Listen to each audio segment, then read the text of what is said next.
Caitlin Clark is saying, challenge it, challenge it. It is Clark's first personal. Watching it live, it looked like really good defense, Ryan.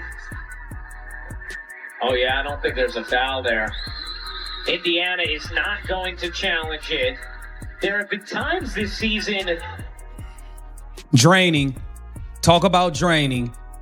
Elle Duncan, former ESPN, now with Netflix. Elle Duncan goes unhinged on Caitlin. For one bizarre moment, the loudest player on the court was not Caitlin Clark, a referee, or even a coach.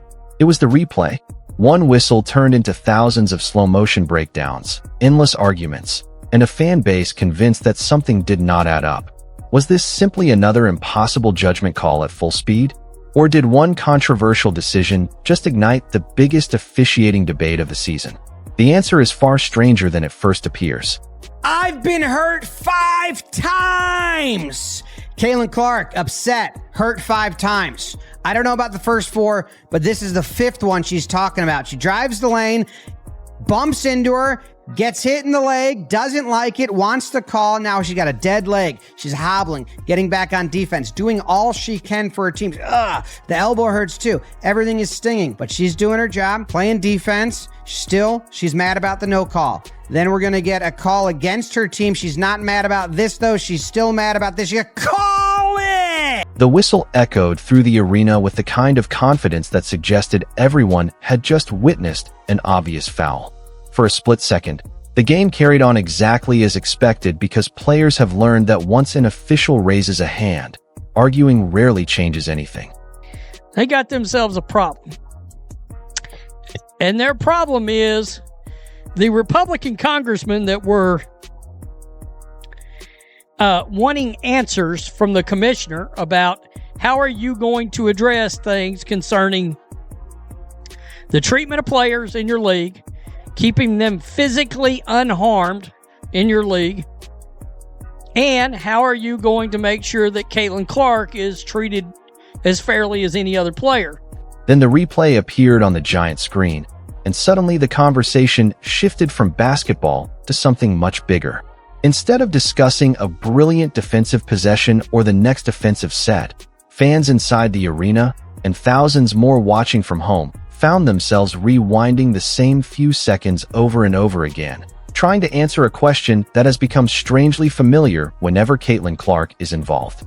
The Indiana Fever cruise to another victory against the Seattle Storm. They win 105-95. And I'm done saying it looked like Iowa Caitlin Clark. This is Indiana Fever Caitlin Clark. She is balling out. Another game over 30 points and 5 assists. She ended up with 32 points and 7 assists. And she shot 9 for 14 from the field at over 50% from 3, nailing 4 out of 7. Did everyone just watch a perfectly legal defensive play get punished? The remarkable part was not simply that a whistle had been blown, because basketball has always been a sport filled with split-second judgment calls.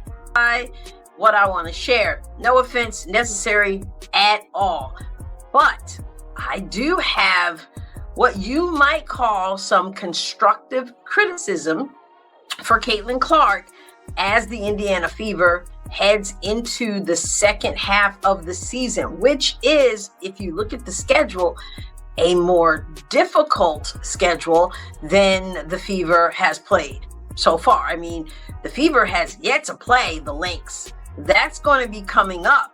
Officials have one of the hardest jobs in professional sports, making decisions in real time while 10 elite athletes move at incredible speed. What transformed this moment into another chapter of an ongoing debate was how quickly slow-motion replay appeared to tell a very different story from the one that had unfolded in real time. As the television camera zoomed in from multiple angles, many viewers struggled to identify meaningful contact, while Clark immediately turned toward her bench with the unmistakable body language of a player convinced that the call deserved another look. That sequence lasted only a few seconds on the game clock, yet it instantly became one of the most discussed moments of the night. Social media filled with freeze frames, slowed down clips, and side-by-side comparisons before the next timeout had even ended. Clark's reaction added another layer to the story because it was not the theatrical frustration that sometimes follows a difficult call. Instead, she repeatedly looked toward the sideline, appearing eager for her coaching staff to consider using a challenge. Players rarely ask for reviews unless they genuinely believe the replay will support their case, and Clark's confidence immediately caught the attention of commentators and fans alike. She seemed convinced that the video would tell a different story, and that belief, music, spread rapidly as each replay angle circulated across television broadcasts and social media platforms. It's ridiculous. They keep trying to compare the Caitlin Clark situation and Emmett Till, and all of this stuff is ridiculous, man. It is absolutely ridiculous and disgusting. Some of these people just want to push a nonsense trash narrative against Caitlin Clark, and it is absolutely disgusting. Caitlin Clark has come out and spoke up for Black people. She's went behind the scenes and tried to get the ladies paid more money. This is during her rookie season. The television cameras eventually found head coach Stephanie White, and viewers immediately began analyzing every expression on her face. Some believe she appeared hesitant. Others thought she was simply processing information from her assistants while deciding whether saving the challenge for later in the game might prove more valuable. Basketball strategy is rarely as simple as winning one disputed call because coaches constantly weigh risk against reward. A successful challenge can change momentum, but an unsuccessful one can leave a team without an important strategic tool during the closing minutes. Television captures only a tiny slice of what coaches are doing during live competition. While one camera may show White looking in one direction, another might have revealed assistants speaking into her ear, players waiting for instructions, or officials explaining procedural details. Nevertheless, sports fans have never been known for resisting a dramatic storyline. And within minutes, the image of Clark pleading for a challenge while the cameras focused on her coach became one of the defining visuals of the evening. Whether the foul should have been overturned or not eventually became only part of the wider discussion because many supporters viewed the play through the lens of previous controversial officiating moments involving Clark. The Indiana Fever's scouting report should come with a warning label. When you have to deal with Caitlin Clark and Kelsey Mitchell, that is dangerous. Whether it's Caitlin or it's Kelsey, you're in a lot of damn trouble, and those two have hit a stride. It seems like the bond between Clark and Kelsey Mitchell has only gotten stronger. You know what's a great, big myth that Caitlin Clark hasn't improved her game because she's improved her game tremendously. She's doing a lot more off the ball, moving without the ball, coming off of screens, and shooting the ball. Fair or unfair, every disputed whistle now carries additional baggage simply because so many earlier calls remain fresh in people's memories. When a player consistently finds herself at the center of viral officiating debates, each new incident naturally invites comparisons to those that came before. That growing history has created an unusual environment around Clark's games.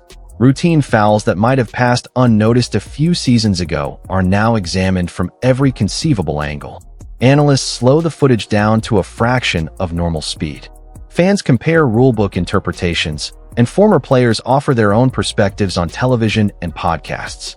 The attention speaks volumes about Clark's popularity, but it also creates extraordinary scrutiny around every official working her games.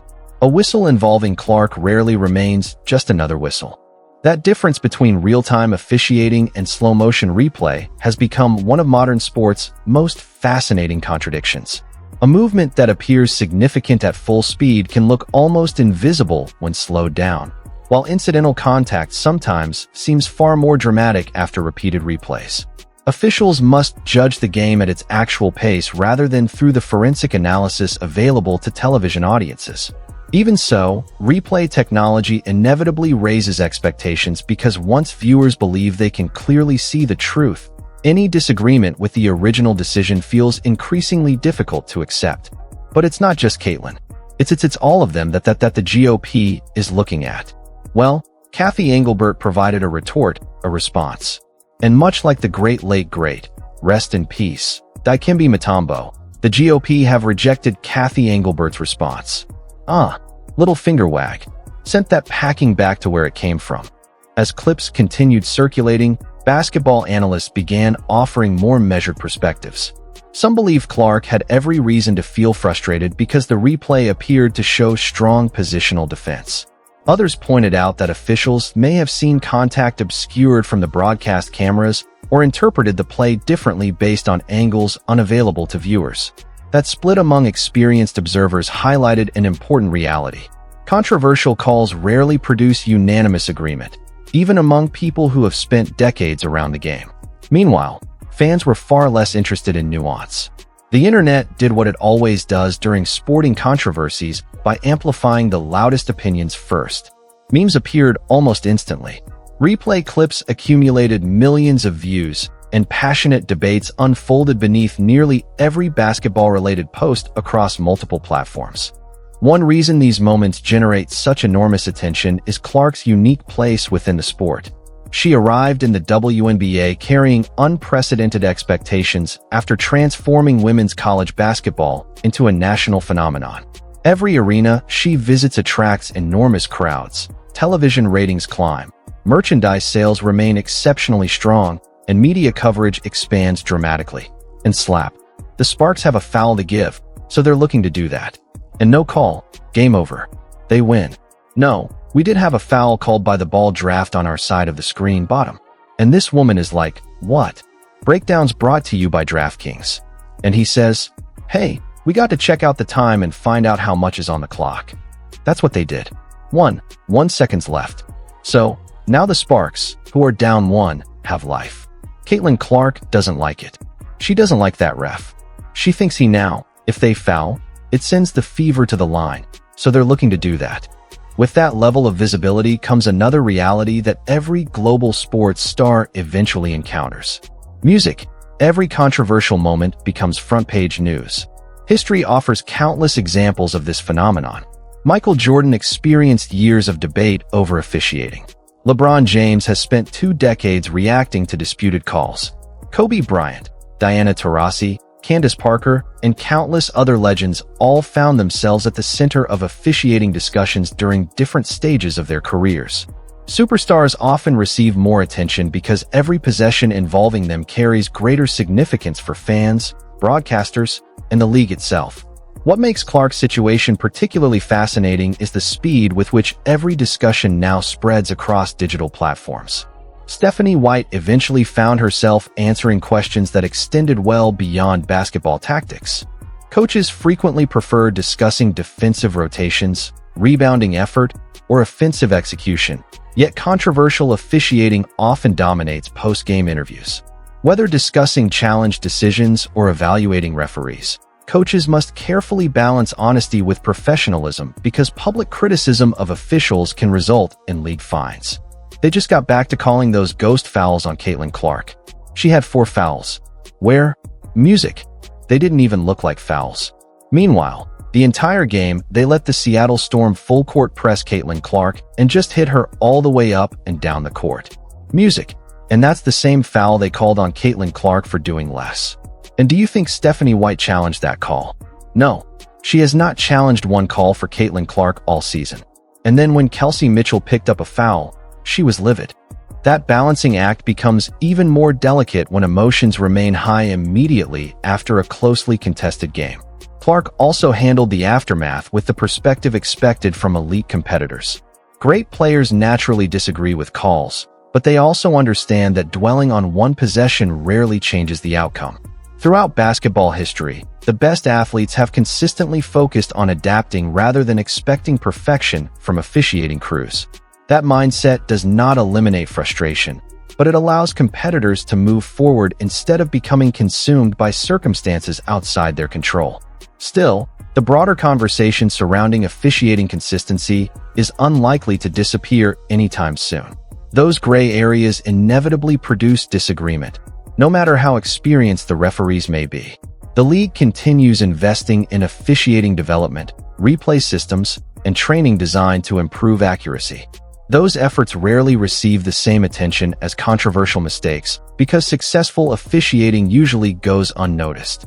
Nobody uploads highlight compilations of correctly called routine possessions, yet every disputed whistle can dominate headlines for days.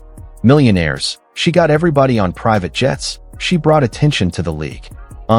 She's spoken up for all of these people already. She doesn't need to say anything else. Now you have people of the trans community trying to come out and demand that Caitlin Clark speak out for them, too. I mean, enough's enough. Stop begging her. Stop bugging her to do all of this stuff for you. She just needs to play basketball and continue to inspire young boys and girls that want to enjoy the game and have a passion for basketball. That's it. That imbalance creates a difficult environment for officials, whose best performances often pass without recognition. Even with those challenges, moments like this remind everyone why sports remain endlessly compelling.